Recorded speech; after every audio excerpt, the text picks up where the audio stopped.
How to make an extra $2,000 a month from Airbnbs without owning real estate. Hey everyone, my name is Jorge Contreras and I have built my short-term rental portfolio to over 6 figures a month. And I've been operating short-term rentals since 2017. So before we jump right into it, make sure you guys hit that subscribe button and turn on the notification bell. The very first thing you want to do before you start looking at properties on Zillow or even looking at the Rentalizer on Airbnb, the first thing you want to do is look at what the regulation is. The last thing you want to do is launch an Airbnb because the numbers look great, only to find out a few weeks or months later that your project is going to be short-lived and you got to shut it down. You'd be surprised how many people have hit me up in the DMs on Instagram saying that they're shutting down their entire portfolio because they weren't supposed to be operating there in the first place. So the very first thing is you want to make sure that you are operating in cities where you can actually get a permit. And you want to stay away from gray areas. What is a gray area? It is a city where technically short-term rentals are not banned, but they're also not issuing permits and giving you the green light to actually operate.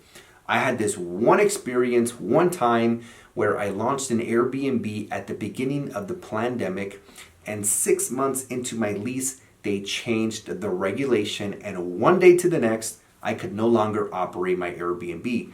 The solution was I found a long-term tenant that I rented the property out on a 12-month lease to, and they were actually open to paying $500 more than what I actually got the lease for. Now, of course, I did spend thousands of dollars furnishing the property. However, 3.5 years later, I still have this Airbnb. I am making $500 a month in net cash flow from a long-term tenant. Now, that is a real arbitrage. But long story short, guys, you don't want to go through what I did because that property could have been making me 2 to 3K, even 4K a month in cash flow. Now, make sure that you contact the local building department in that city and ask them, hey, what is your short-term regulation? Can I get a permit? Are you still issuing permits? How long does it take to get a permit? And what is the cost to get a permit? But like I said, only operate and launch Airbnbs in cities where you can get a permit. Because once they make changes to a regulation, if they ever do, that already exists, those changes are very minor. But if there is no regulation and they implement a brand new regulation, it could not be the best turnout for you and you may have to shut it down. So again, only operate in cities where you can get a permit. Once you find out that you can actually get a permit in that city, the next thing is to find properties on Zillow that fit your criteria. Personally, I like to go for single family homes that have 3 bedrooms, 2 bath, 1,100 square feet or more with a pool and a game room. This way I can create a staycation experience where people can have a great time in the home without needing to leave the home. Imagine you find a great property that you like on Zillow.com, copy the address, go into AirDNA, go into the Rentalizer and plug in the address, and it's going to give you a projected revenue over the next 12 months based on the performance of similar properties in the area. For example, let's say the property you're looking to rent on Zillow is renting for $3,000 a month, which is just a little under $40,000 a year. But then let's say that the projected revenue is $80,000 over the next 12 months based on similar and comparable properties that have already been on Airbnb. Well, guess what?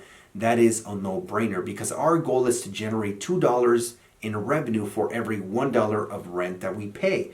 So if we're paying $3,000 a month, we want to generate $6,000 a month minimum. Once you see that the projected revenue is more than double than what you're going to pay in rent, the last thing is to get permission in writing from the owner or the property manager. Something to keep in mind is that all lease agreements, 100% of them say no subleasing allowed. Of course, that is when you are actually going to live in the property. So if you speak to the owner or property manager, let them know that your intention is to use the property as a short-term rental. Then and there, you can get permission in writing in order to have a sustainable and scalable business model. With that being said, I hope you guys enjoyed this video. Make sure you guys hit that like button. Check out the links down below if you want to learn how to build a 10K to 20K a month Airbnb business. Follow me on Instagram, and before you guys go anywhere, check out one of my other videos here. Peace.